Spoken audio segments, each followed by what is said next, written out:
안녕하십니까. 3월 22일 김경북TV 시작하겠습니다. 이재명의 선거법 위반 항소심이 26일, 그러니까 오는 수요일로 다가왔고, 그런데 윤석열 대통령의 탄핵 심판 선고는 그 이후로 예정됐을 뿐만 아니라 현재까지 상황으로 볼 때 기각 내지 각하 가능성이 인용 가능성보다 더 높아지고 있습니다. 그래서 지금 이재명이 거의 정신줄을 놓고 있다, 이런 말까지 나돌고 있습니다. 최상목 대통령 권한 대행을 지목해서 몸조심해라, 그야말로 뒷골목 깡패들이나 사용할 수 있는 그런 말을 당 최고위원회에서 이를 악물고 했죠. 이를 악물고 한 것을 놓고도 지금 멘붕 상태이기 때문에 그런 말을 할 수 있었던 것이 아니냐, 그런 추측들이 나오고 있습니다.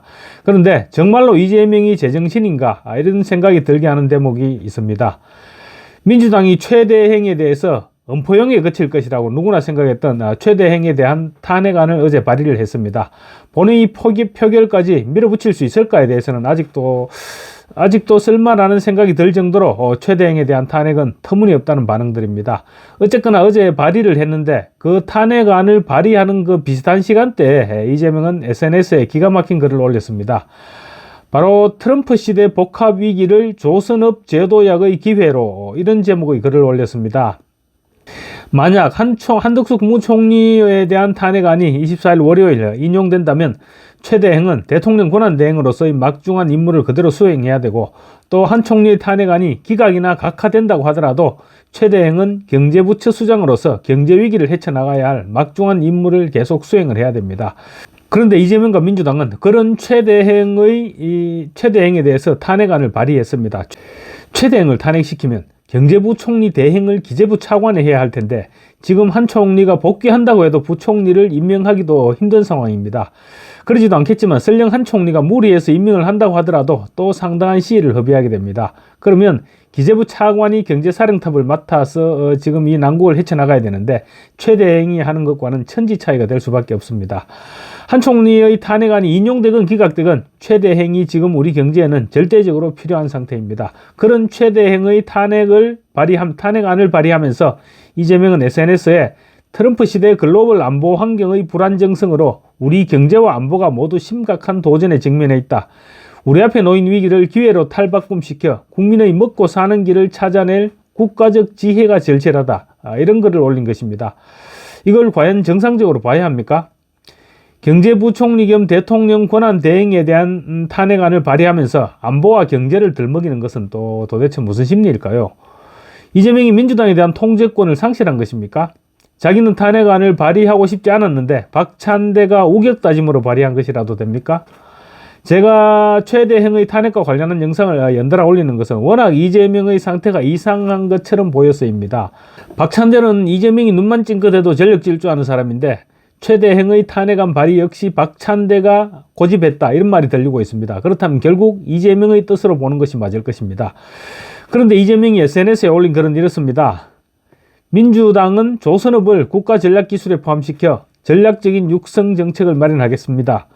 거제를 비롯한 동남권 조선벨트를 부흥시키고 새로운 성장 동력을 만들어내겠습니다.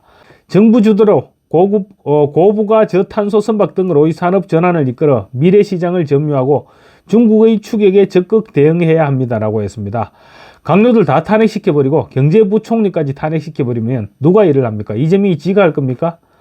정말 욕이 나오지 않을 수가 없습니다. 이재명은 또 이런 글도 있습니다. 한미 간 통상파워 속에서도 유독 조선업 분야에서는 한미협력의 분위기가 무르익고 있다, 이런 기대감을 보였는데 정작 한덕수 총리의 신속한 복귀에는 반대한 사람이 바로 이재명입니다.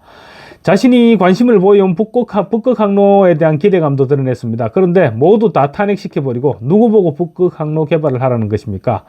이재명은 부울경으로 모인 화물들이 북극 항로를 통해서 전 세계로 퍼져나간다고 상상해 봅시다. 이 과정에서 대륙과 해양을 연결하는 한반도의 지정학적 가치는 더욱 높아지고 조선산업동맹을 토대로 한미동맹을 더욱 강화할 수 있을 것입니다.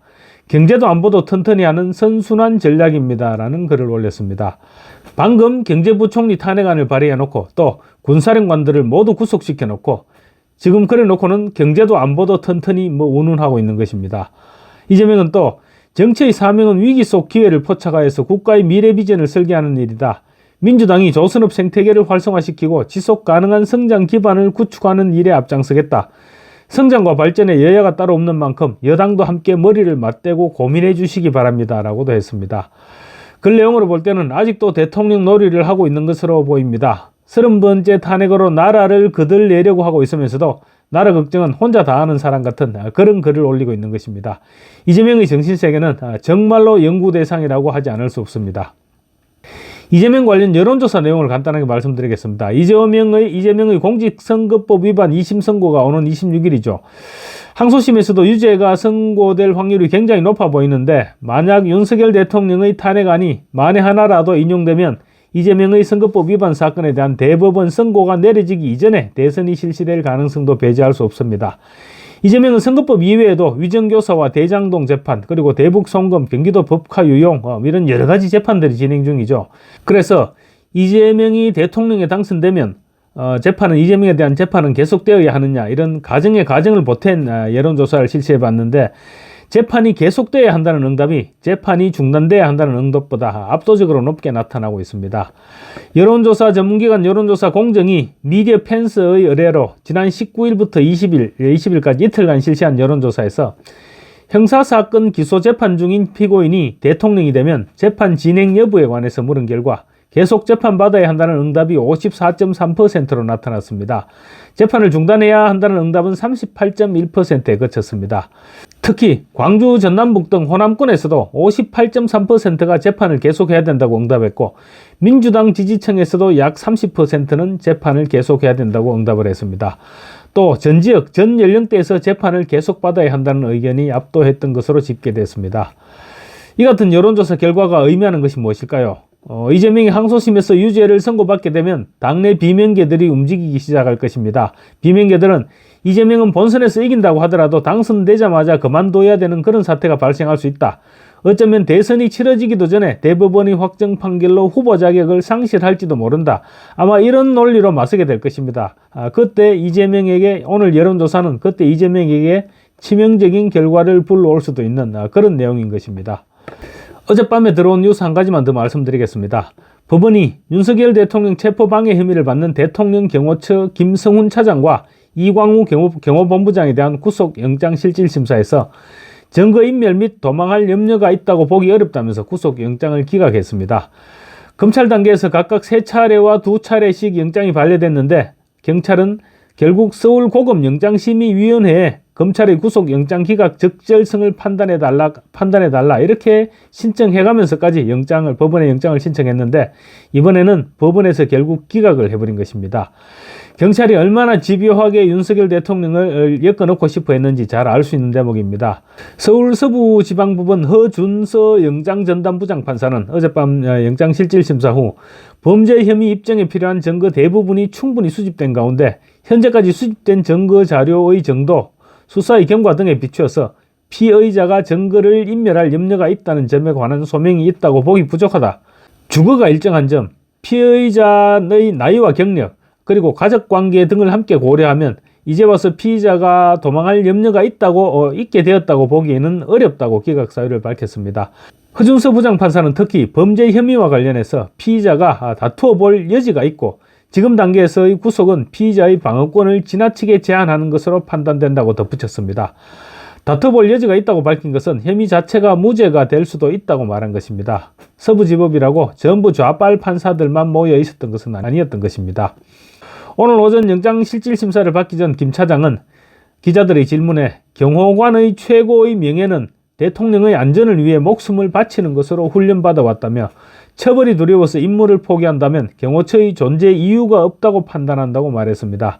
대통령의 안전을 위해서 목숨을 걸었다는 김 차장의 말에 아마 판사도 감동하지 않았을까 싶습니다. 김 차장은 또 윤 대통령의 총기 사용 지시 의혹에 대해서도 잘못된 보도다, 어디에도 그런 내용은 없다고 잘라 말했습니다. 그리고 또 김건희 여사가 왜 총기를 사용하지 않았느냐 이렇게 질책했다는 언론 보도에 대해서는 사실이 아니다고 이미 대통령실에서 밝혔다고 말했습니다. 윤 대통령 탄핵안이 기각 또는 각하될 가능성이 높아지니까 좌파 언론들이 또다시 장난질을 치고 있었던 것입니다. 이제 경찰 차례입니다. 경찰은 대통령 경호원으로서 대통령 경호와 국가 안보를 위한 정당한 직무 집행에 대해서 불법이 있었다고 서너 차례나 구속영장을 청구했는데 무리한 영장 청구에 대한 답을 이제 경찰이 해야 될 차례인 것 같습니다. 그리고 또 검찰은 공수처와 국수본의 위법 수사 그리고 불법 행위에 대해서도 철저히 수사를 해야 할 것입니다. 감사합니다.